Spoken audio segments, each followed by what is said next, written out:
아멘. 오늘 이 시는 참 복잡한 시입니다.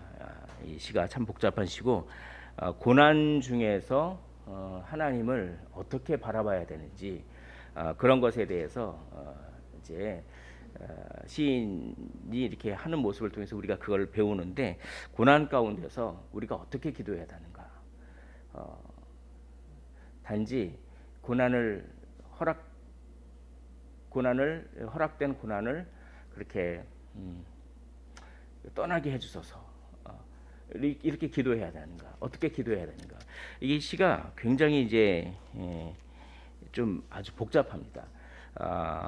우선 이 시가 침묵으로 시작을 해서 또 침묵을 이기지 못하고 다시 말을 하고, 다시 또 침묵하고, 다시 말하고.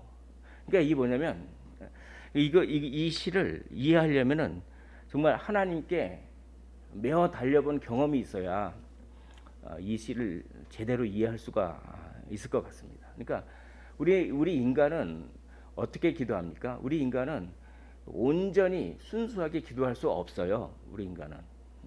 그러니까 우리 인간은 온전히 하나님께 다 이렇게 맡기고 기도한다고 하더라도 기도하는 그 안에서 아주 복잡 미묘한 심정이 다 있습니다. 성경은 그것조차 인정하고 있어요. 그러니까 우리가 기도를 완벽하게 해야 할 수 있는 능력이 있는 것도 아니고, 기도를 완벽하게 하는 것보다 더 중요한 것은 기도하러 나오는 그 자체, 그걸 더 하나님께서는 귀히 보신다라고 하는 생각이 이 말씀을 준비하면서 들었습니다.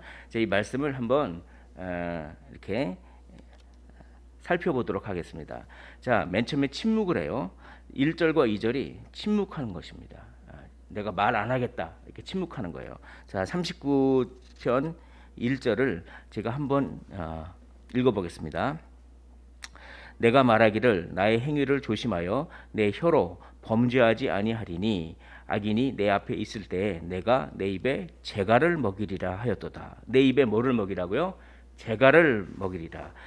내가 나의 행위를 조심하여 내 혀로 범죄하지 아니하리니, 내가 내 혀로 범죄하지 않겠다, 아예 말을 하지 않겠다, 내가 내 입에 재갈을 먹이리라. 이렇게 과거에, 지금 말고 과거에 그런 결심을 했었던 것 같습니다. 왜냐하면 이 시를 갖다 가만히 묵상해 보면 여기 겉에는 안 나오지만 아마 이 시인이 좀 과거에 좀 말을 막 하다가 보니까 죄악을 저질렀던 그런 경험이 있었던 것 같아요. 특별히 악인들하고 같이 얘기할 때 막 악인이 하는 얘기를 되받아친다고 얘기하다 보면은 어떡합니까? 나도 어느새 악인과 똑같이 되죠.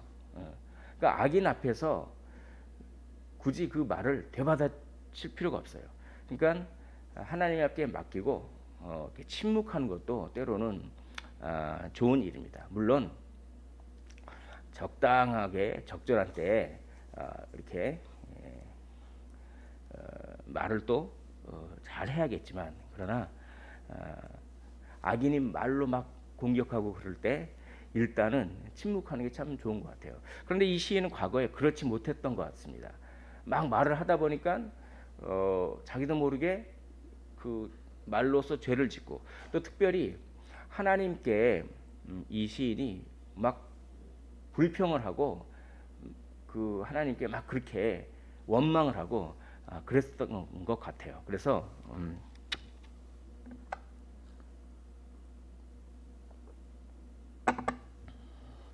이 시인이 과거에 내가 다시는 악인 앞에서 이 얘기를 하지 않으리라, 이렇게 딱 마음을 먹었던 것 같아요. 자, 그래서 2절을 보겠습니다. 내가 잠잠하여 선한 말도 하지 아니하니 나의 근심이 더 심하도다, 이렇게 얘기합니다. 그런데 지금 또 고난이 왔어요. 이제 과거에 그렇게 마음 먹었습니다. 과거에 그렇게 말 안 하기로 마음 먹고 말을 안 했어요. 근데 지금으로 돌아와서 고난이 막 밀려오는 거예요. 그래서 그래, 내가 과거에 이제부터 나는 말 안 할 거야. 우리가 이렇게 결단할 때가 있죠. 나는 이제부터는 말 안 할 거야. 근데 그렇게 결단하고 말을 안 하면 어떻게 됩니까? 속이 타버리죠. 부글부글 끓습니다. 그래서 2절에 내가 잠잠하여 선한 말도 하지 아니하니, 이 선한 말도 하지 아니하니 이 말이 내가 말을 하지 않는 것은 선한 일이 아니었다, 이렇게 번역할 수가 있어요. 이게 선한 말도 하지 아니하니, 이게 좀 모호하죠. 내가 잠잠했던 것이 사실은 선한 것이 아니었습니다. 내가 말을 안 해버리니까 어떡합니까? 근심이 더 심한 거예요. 근심이. 자, 그러면 말을 해야 되는데 또 말을 하면 죄악을 짓고, 그럼 어떡합니까? 그러니까 사람에게 말하지 말고 하나님께 말하라는 거예요. 사람에게 말하면 죄를 짓고, 또 말을 아예 안 하면 속이 부글부글 타고 근심이 막 생기면서 생각으로 죄를 짓고, 그러니까 어떡합니까? 말을 하되 하나님께 말하란다. 하나님께 말하는 사람은 참을 수 있습니다. 하나님께 말하는 사람은 기다릴 수 있고, 하나님께 말 안 하는 사람은 정말 참을 수가 없고 기다릴 수가 없습니다. 그러므로 우리는 부지런히 수다를 떨고 말을 많이 해야 돼요. 누구에게요? 사람에게 하면은 어느새 죄를 지으니까 하나님께 말하십시오. 오늘 이 시간 하나님께 말하시기를 원합니다. 하나님께서 응답해 주실 줄을 믿습니다. 자, 그래서 말을 드디어 한 거예요.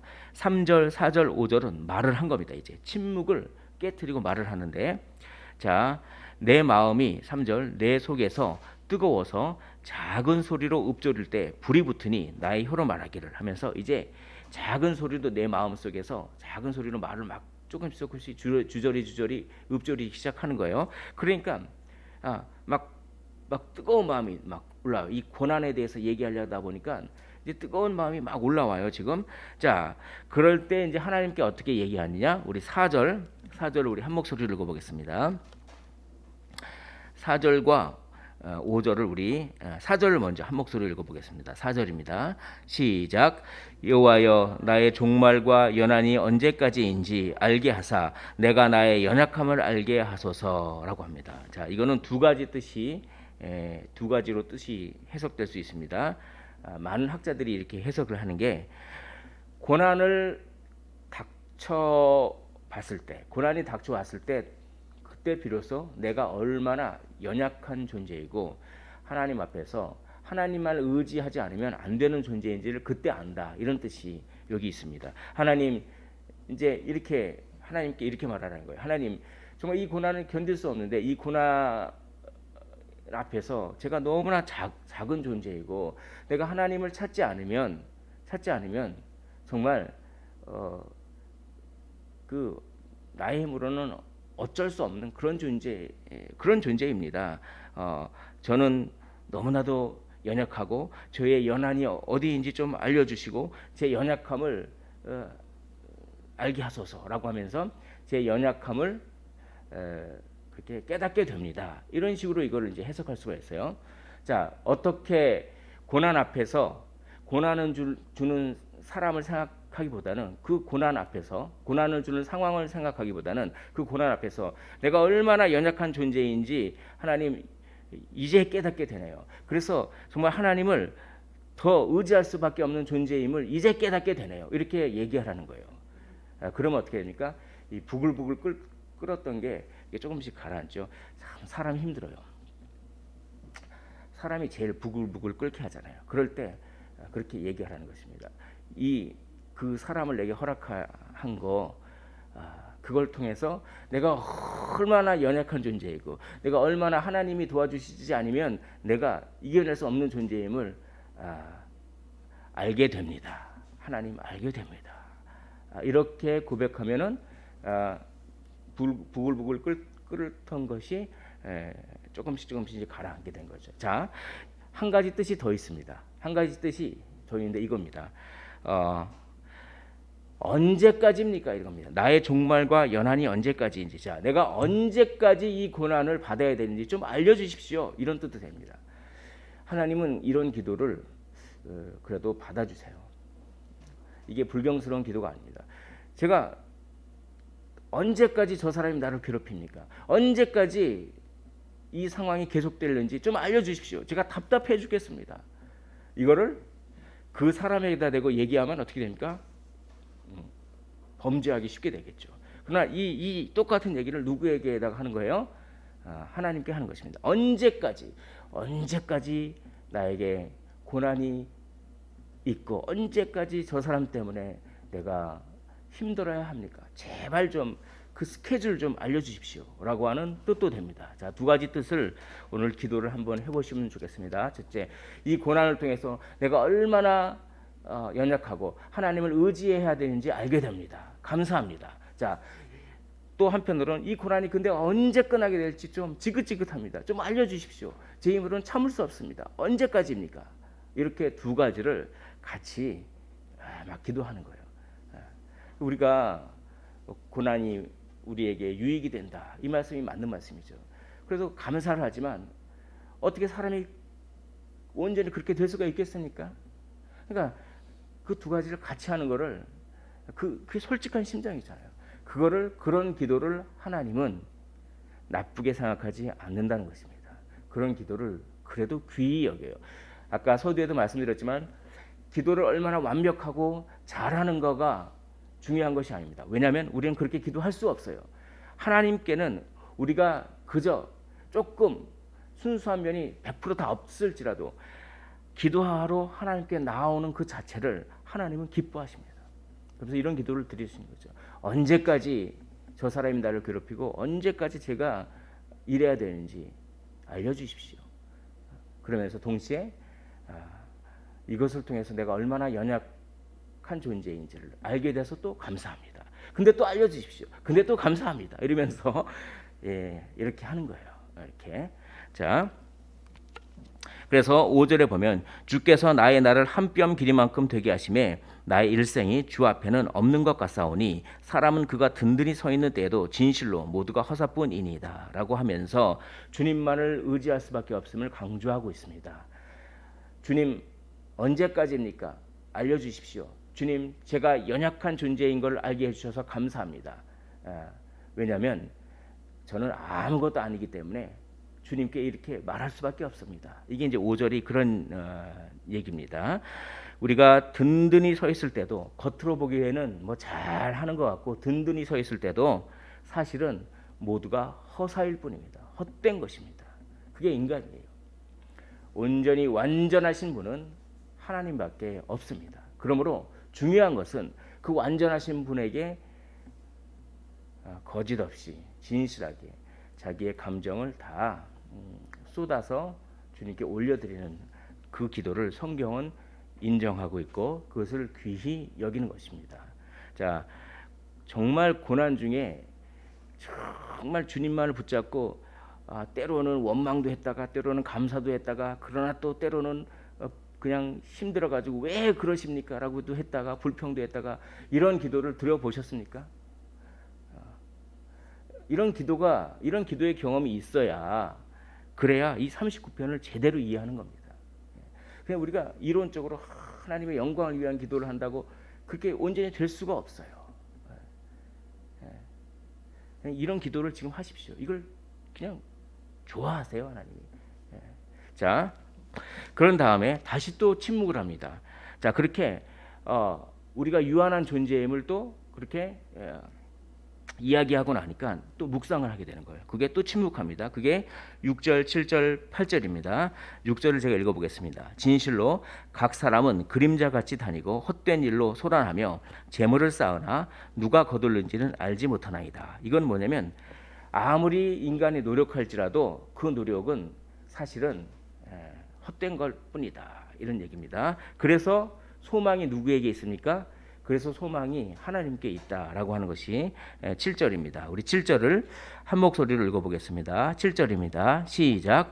주여 이제 내가 무엇을 바라리요? 나의 소망은 주께 있나이다. 아멘.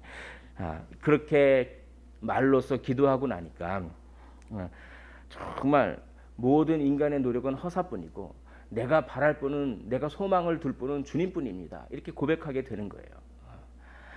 소망한다라고 하는 것은 기다리는 것입니다. 그냥 기다리는 것이 아니라 기대하면서 기다리는 게 소망이에요. 기대하면서 이 문제를 해결해 주실 것을 기대하면서, 그러나 그 시간은 주님의 주권에 있습니다라고 하면서 그거를 주님의 주권을 인정하면서 기대하면서 기다리는 것. 끝까지 기다리시기를 원합니다. 끝까지 기대하십시오. 기대를 지금 당장 내가 바라던 것이 이루어지지 않는다고 해서 그 기대를 저버리지 마시고 끝까지 그 기대를 놓지 마시고 끝까지 기다리십시오. 이게 오늘 시편에서 우리에게 이야기하는 것입니다. 왜냐하면 인간은 다 헛되기 때문에 주님만이 소망이기 때문에 우리는 인간을 보면, 상황을 보면 기다릴 수 없고 기대할 수 없지만 그 하나님을 보면 어떡합니까? 기다릴 수 있고 기대할 수가 있는 것입니다. 몇십 년 동안 기도해도 기도 응답이 되지 않고 몇십 년 동안 기다려도 아무런 변화가 없을지라도 오늘 또 기다리는 것입니다. 오늘 또 기대하는 것입니다. 기다리고 기대하는 것 그 자체를 통하여 하나님은 영광을 받으십니다. 우리가 살아있을 때 우리의 기대가 눈앞에 펼쳐질 수도 있지만, 혹은 우리가 하늘나라 가서 그게 이루어질 수도 있어요. 그러나 하나님은 반드시 선하게 응답해 주실 줄 믿습니다. 그래서 사람의 관심은 응답되느냐 응답되지 않느냐에 있지만 하나님의 관심은 그게 아닙니다. 우리가 기도하느냐 안 하느냐에 있습니다. 이게 큰 차이예요. 우리는 응답이라고 하는 목표를 가지고 기도하고 기대하고, 이게 우리의 피조물은 그렇게 해야죠. 그러나 하나님은 우리가 기도하는 그 자체가 목적이세요. 사실은 그것을 통해서 우리가 하나님을 의존하고 우리의 의존을 통해서 하나님은 영광을 받으시기 때문에 그렇습니다. 자, 이제 그렇게 하나님만이 나의 소망입니다라고 하니까 문득 깨달아져요. 나의 이 고난은 사실 죄로부터 시작된 것이었구나. 고난이 있을 때 내가 하나님과의 관계가 어떤지를 먼저 점검해 봐야 되는 거예요. 물론 어떤 죄와 전혀 상관없는 고난을 허락하실 때도 있지만, 또 어떨 때는 우리의 연약함과 우리의 죄를 깨닫게 하시기 위해서 고난을 사용하실 때도 상당히 많기 때문에 그렇습니다. 오늘 시인은 그걸 깨달은 거예요. 오늘 8절을 한번 한 목소리로 읽어보겠습니다. 8절입니다. 시작.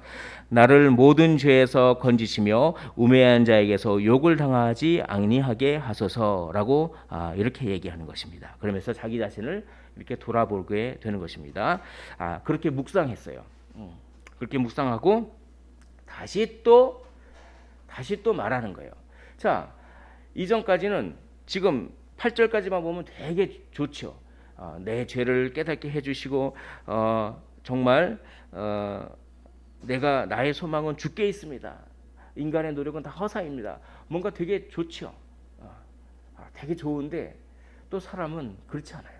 근데 또 갑자기 생각나는 거예요. 근데 또 왜 이렇게 답답하지? 상황이 또 생각나는 거예요. 그러니까 기도 중에도 우리의 마음이 왔다 갔다 하죠. 왔다 갔다. 이렇게 왔다 갔다 하는 거. 또 갑자기 그게 생각나면서 내 고난 받고 내 힘든 게 또 생각나면서 이제 하나님께 좀 원망을 하는 그런 말을 또 해요. 이게 참 그게 오늘 이 시가 참 우리를 잘 얘기해 주는 것 같습니다. 그것이 9절, 10절, 11절입니다. 자, 9절 제가 읽어보겠습니다.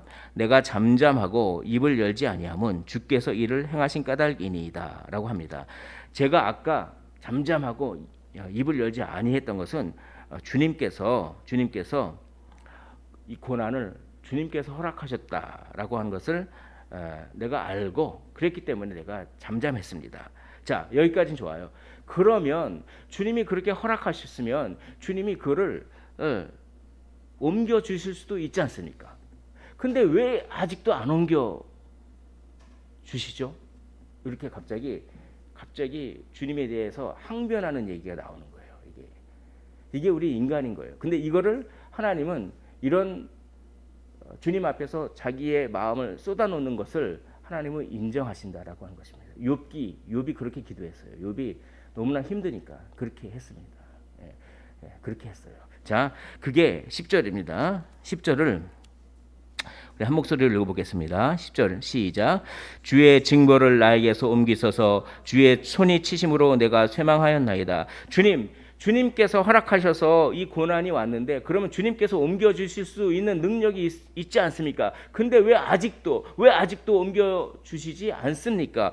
왜 주님께서 주님의 손이 나를 탁 치셔서 그래서 내가 주님 때문에 내가 망하게 됐습니다. 거의 이런 식으로까지 기도가 나오는 거예요. 그러니까 되게 은혜롭게 기도가 되다가 또 갑자기 불쑥 생각나니까 너무 힘드니까 그렇게 되는 것입니다. 그래서 11절에 주께서 죄악을 책망하사 사람을 징계하실 때 사람을 때린다는 거죠. 주님께서 나를 징계하셨다. 맴매하는 것, 맴매.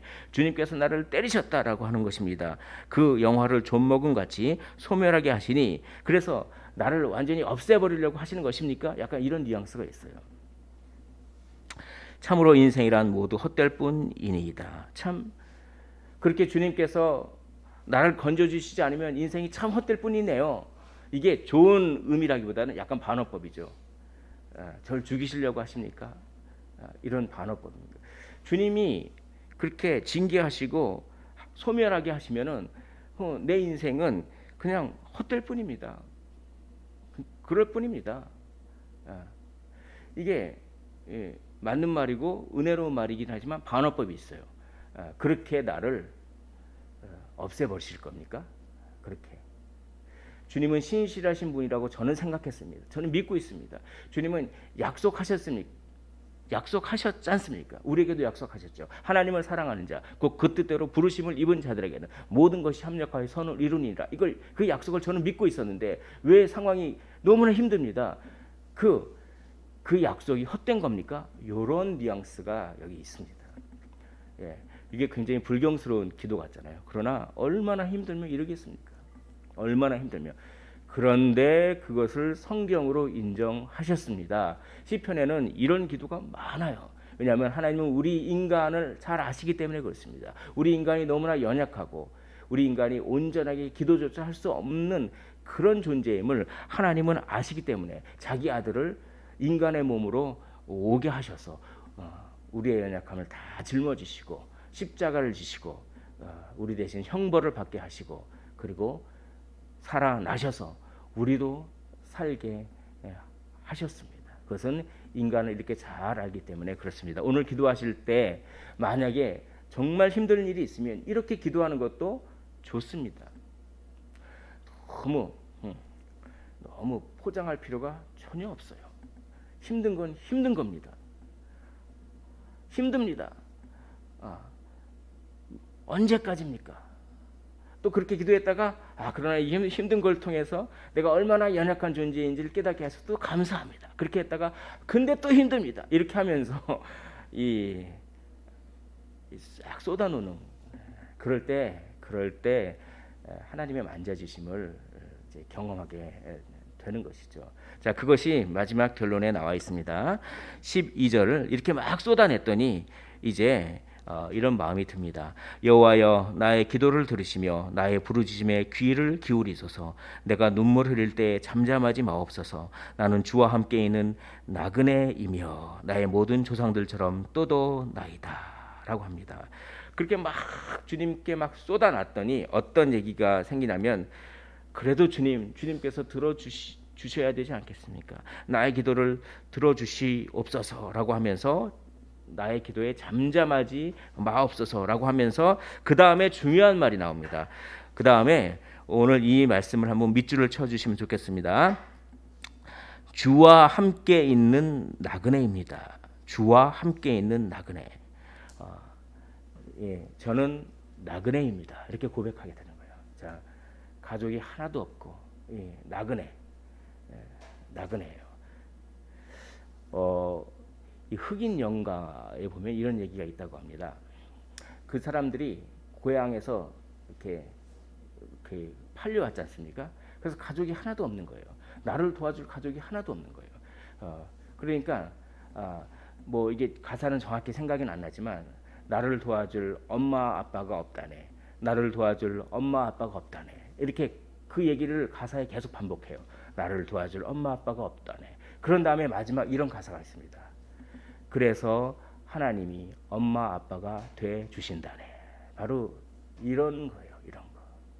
그러니까 너무나 외롭고 그래서 나는 나그네입니다. 나는 가족도 없습니다. 나는 나를 도와줄 가족 친지도 없고 엄마 아빠도 없습니다. 그러니 하나님이 나의 엄마 아빠가 돼 주옵소서 이렇게 기도하는 겁니다. 그게 나그네는 나그네인데 어떤 나그네예요? 나그네냐면 주와 함께 있는 나그네입니다. 사랑하는 성도 여러분, 우리는 나그네입니다. 우리는 외롭습니다. 그러나 어떤 나그네입니까? 아무것도 없는 아무도 없는 나그네가 아니라 주와 함께 있는 나그네인 줄 믿습니다. 사람은 다 떠나요. 다 떠납니다. 그러나 주님은 떠나시지 않습니다. 이 기도를 어떻게 발견할 수 있었을까요? 내 감정을 다 쏟아 놓으니까 내 감정을 그냥 좋은 게 좋은 거대로 기도한 게 아니라 어떨 때는 주님께 원망도 했다가 감사도 했다가 그냥 내 감정을 다 쏟아 놓으니까 결국 이런 기도를 할 수밖에 없는 거예요. 그래도 믿을 건 주님밖에 없습니다. 저는 나그네입니다. 그런데 어떤 나그네입니까? 당신과 함께 있는 나그네입니다. 그러니 절 좀 거둬 주시옵소서.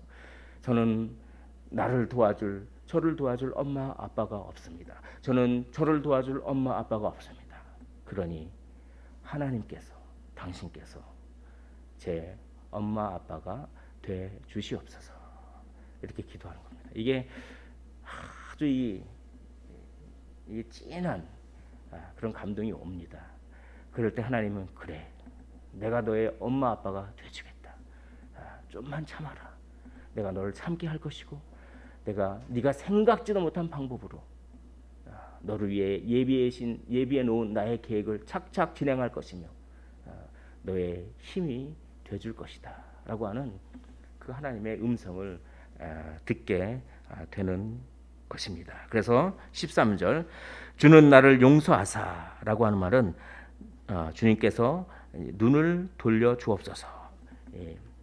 징계의 얼굴을 나에게서 돌려 주시옵소서. 내가 떠나 없어지기 전에 나의 건강을 회복시키소서. 이건 뭐냐면 건강을 회복시킨다는 말은 웃음을 회복시킨다 이렇게 번역할 수가 있습니다.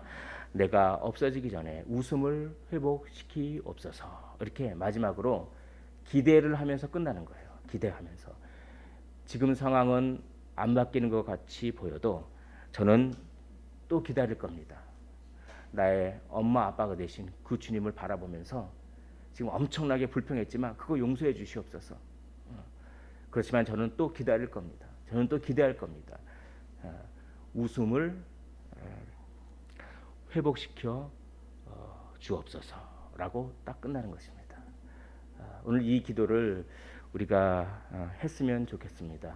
하나님께 진정으로 나아가십시오. 하나님을 기다리십시오. 하나님의 응답을 기다리시고 기대하십시오. 끝까지 기다리고 기대하십시오. 하나님은 나와 함께 있습니다. 나는 나그네입니다. 그러나 하나님이 함께 있는 나그네인 것이죠. 그러므로 기대를 저버리지 마시고 기다림을 버려버리지 마시고 하나님께서 나의 웃음을 회복시키신다고 하는 것을 또 오늘 믿으면서 이때까지 응답이 안 된 기도가 있으면 그걸 또 하는 겁니다. 그러면 하나님께서 가장 좋은 것으로 갚아 주실 줄 믿습니다. 우리 이 시간 이제 기도하는 시간 갖도록 하겠습니다.